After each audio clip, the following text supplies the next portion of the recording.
د حجرې ټي وي کتلو دپاره ډېره مننه. د نوشهره دارالعلوم حقانیه باندې چې کومه خودکش حمله شوې ده، په دې کې د مړه شوو کسانو په وجه پاکستان نه صرف غم کې مبتلا دی، بلکې یو بلې پریشانۍ سره هم مخامخ دی. د دغه دماکه یا دغه حمله به چا کړې وي؟ دغه غیر یقیني صورتحال د هغو پیچیده عناصرو د وجې پیدا شوی چې کوم د پاکستان په خواو شاو کې سرګرم دي. فوري طور باندې مشتبه کسان روایتي ګروپونو نه کیدای شي لکه ټي ټي پي یا داعش خراسان ډله. دا دواړه ډلې د وسیع اپریشنل صلاحیت سره نظریاتي شدت پسندي او مذهبي اجتماعاتو او په بااثره علماء کرامو د حملې کولو تاریخ لري. ټي ټي پي خو په ماضي کې څه جنګبندۍ کړي دي، خو د دې باوجود هغه ته مذهبي شخصیت یا خپل حریف او یا غدار تصور کوي. دویم طرف ته خراسان ډله په داسې ځایونو حملې کوي چې کوم نافرقهواریت خورېږي او ریاست کمزوری کیږي. او یو امکان بل هم دی چې کوم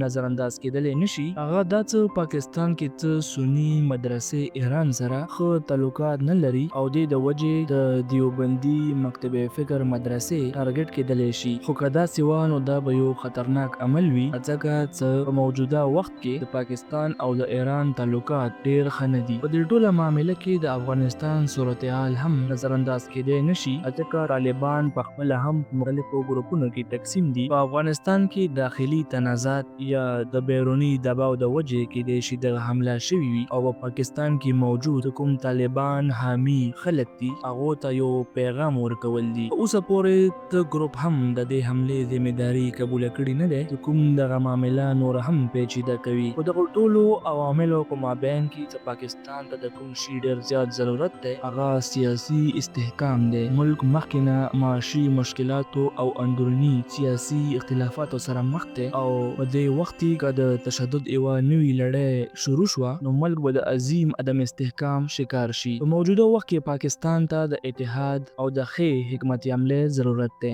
تاسو ته په حجرې ټي وي کې هرکلی وایو.